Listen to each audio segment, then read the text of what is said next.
கிறிஸ்துவுக்குள் பிரியமுள்ள சகோதர சகோதரிகளே, பலம் தரும் தேவன் எபிசோட் 1287 கர்த்தரை துதிக்கிறேன், மகிமைப்படுத்துகிறேன். இந்த நாளிலும் சங்கீதம் 147:3 நான் உங்களுக்காக வாசிக்கின்றேன். இருதயம் நொறுங்குண்டவர்களை குணமாக்குகிறார், அவர்களுடைய காயங்களை கட்டுகிறார். இந்த உலகத்திலே அநேகர் இருதயம் நொறுங்குண்டவர்களாக வாழ்ந்து கொண்டிருக்கிறார்கள். வார்த்தைகளினாலே இருதயத்தை நொறுக்குகிறார்கள், பிரச்சனைகளினாலே இருதயத்தை நொறுக்குகிறார்கள், சூழ்நிலைகளினாலே இருதயம் நொறுக்கப்படுகிறது. வேதம் சொல்லுகிறது, அப்படி இருதயத்திலே காயப்பட்டவர்கள், இருதயத்திலே நொறுக்கப்பட்டவர்கள் மனிதர்களால் குணப்படுத்த முடியாது. வெளியே இருக்கிற காயங்களுக்கு மருத்துவர்கள், மனிதர்கள் மருந்துகளை போட்டு குணப்படுத்த முடியும். ஆனால் உள்காயம், இருதயம் நொறுங்குண்டவர்களை குணமாக்க வேண்டுமென்றால் அது இயேசு சுவாமியினால் மாத்திரம்தான் முடியும்.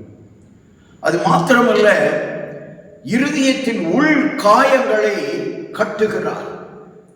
வெளிக்காயங்களை ஈஸியாக பஞ்சை வைத்து, துணியை வைத்து கட்டிவிட முடியும்.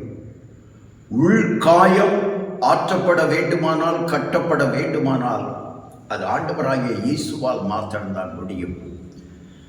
இந்த செய்தியை கேட்டுக்கொண்டிருக்கிற என் அன்பு சகோதரனே, சகோதரியே, ஏதோ ஒரு சூழ்நிலை உன் இருதயத்தை காயப்படுத்தி வைத்திருக்கிறதா? உன் இருதயம் உள்ளுக்குள்ளே காயமாகி இருக்கிறதா? இன்றைக்கு ஆண்டவருடைய வார்த்தை வருகிறது. உன் உள் காயங்களை கட்டுகிறார், உன் இருதயத்தை, நொறுங்குண்ட இருதயத்தை குணமாக்குகிறார். மனிதர்களால், நஷ்டங்களால், குடும்பத்தால், குடும்ப பிரச்சனைகளினால் நீ காயப்பட்டிருக்கலாம், வியாதியினால் காயப்பட்டிருக்கலாம், பண பிரச்சனைகளினாலே, அவமானங்களினாலே, வேலை இல்லாமையினாலே காயப்பட்டிருக்கலாம்.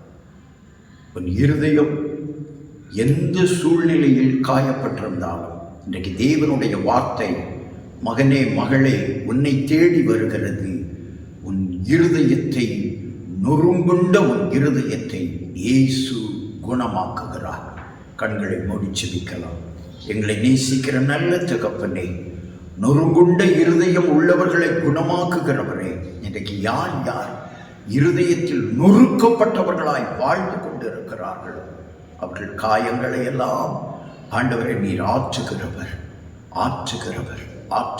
ஐயா. ஹல்லேலூயா. இருதயம் பாதிக்கப்பட்டு, வார்த்தைகளினாலே, பிரச்சனைகளினாலே பாதிக்கப்பட்டு வாழ்ந்து கொண்டிருக்கிற மகனே, மகளே, இயேசு நொறுங்குண்ட உன் இருதயத்தை குணமாக்குகிறார், உன் காயங்களை கட்டுகிறார். நீ நம்பி இயேசுவிடத்தில் வா, சுகம் பெறுவாய். இயேசு கிறிஸ்துவின் நாமத்தில் ஜெபிக்கிறேன் பிதாவே, ஆமென்.